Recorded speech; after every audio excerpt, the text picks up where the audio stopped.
ಬೆಂಗಳೂರಿನ ಒಂದು ಗುಜರಾತಿ ಫ್ಯಾಮಿಲಿಯಲ್ಲಿ ಹುಟ್ಟಿದ ಕಿರಣ್ ಮಜುಮ್ದಾರ್ ಇವತ್ತು ಬಯೋಕಾನ್ ಅನ್ನೋ ಕಂಪನಿ ಕಟ್ಟಿ ಸುಮಾರು 16,500 ಜನಗಳಿಗೆ ಕೆಲಸ ಕೊಟ್ಟು 61,000 ಕೋಟಿ ಟರ್ನ್ ಓವರ್ ಮಾಡ್ತಾ ಇದ್ದಾರೆ. ಆದ್ರೆ ಇವರು ಅಷ್ಟು ಸುಲಭವಾಗಿ ಕಂಪನಿಯನ್ನ ಕಟ್ಟಿಲ್ಲ.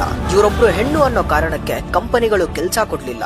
ಸರಿ ಬಿಸ್ನೆಸ್ ಅನ್ನ ಸ್ಟಾರ್ಟ್ ಮಾಡೋಣ ಅಂದ್ರೆ ಅಲ್ಲೂ ಕೂಡ ಲೋನ್ ಕೊಡ್ಲಿಲ್ಲ. ಹೇಗೋ ತಮ್ಮ ಹತ್ರ ಇದ್ದ 10,000 ಹಾಕಿ ಬಿಸ್ನೆಸ್ ಅನ್ನ ಸ್ಟಾರ್ಟ್ ಮಾಡಿದ್ರೆ ರಿಸರ್ಚ್ ಗೆ ಸೈಂಟಿಸ್ಟ್ ಗಳನ್ನ ಹೈರ್ ಮಾಡೋಣ ಅಂದ್ರೆ ಒಂದು ಹೆಣ್ಣಿನ ಕೈ ಕೆಳಗೆ ಕೆಲಸ ಮಾಡ್ಬೇಕಂತ ಒಬ್ರು ಬರ್ಲಿಲ್ಲ. ಇದನ್ನೆಲ್ಲ ಮೆಟ್ಟಿ ನಿಂತು ರಿಟೈರ್ಡ್ ಆಗಿರೋರನ್ನ ಹೈರ್ ಮಾಡಿ 1978ರಲ್ಲಿ ಕೇವಲ 25ನೇ ವಯಸ್ಸಿಗೆ ಬಯೋಕಾನ್ ಅನ್ನ ಸ್ಟಾರ್ಟ್ ಮಾಡ್ತಾರೆ. ಮೊದಲಿಗೆ ಬೇರೆ ಬೇರೆ ಇಂಡಸ್ಟ್ರಿಗಳಿಗೆ ಅಂದ್ರೆ ಟೆಕ್ಸ್ಟೈಲ್ಸ್, ಬ್ರೀವಿಂಗ್ ಇಂಡಸ್ಟ್ರಿಗಳಿಗೆ ಎನ್ಸೈಮ್ಸ್ ಅನ್ನ ಸಪ್ಲೈ ಮಾಡ್ತಾ ಇದ್ರು. 1990ರ ವೇಳೆಗೆ ಫಾರ್ಮಾ ಮತ್ತೆ ರಿಸರ್ಚ್, 1994ರಲ್ಲಿ ಸಿಂಜಿನ್, 2000 ಇಸ್ವಿಯಲ್ಲಿ ಕ್ಲೀನ್ ಜಿನ್ ಅನ್ನೋ ಕಂಪನಿಗಳನ್ನ ಸ್ಟಾರ್ಟ್ ಮಾಡಿ ಇವತ್ತು ಏಷ್ಯಾದಲ್ಲೇ ಲಾರ್ಜೆಸ್ಟ್ ಇನ್ಸುಲಿನ್ ಪ್ರೊಡ್ಯೂಸರ್ ಕಂಪನಿಯಾಗಿ ಕೋಟ್ಯಾಂತರ ಡಯಾಬಿಟಿಸ್ ಪೇಷಂಟ್ ಗಳ ಜೀವವನ್ನ ಉಳಿಸ್ತಾ ಇದ್ದಾರೆ. ಜೊತೆಗೆ ಮೋನೋಕ್ಲೋನಲ್ ಆಂಟಿಬಾಡಿಕ್ ಕ್ಯಾನ್ಸರ್ ಥೆರಪಿಯನ್ನ ಕಂಡುಹಿಡಿದಿದ್ದಾರೆ. ಭಾರತದ ಫಾರ್ಮಾಸ್ಯೂಟಿಕಲ್ ಹಾಗೂ ಮೆಡಿಕಲ್ ಫೀಲ್ಡ್ ಗೆ ಇವರ ಕೊಡುಗೆ ಅಪಾರ.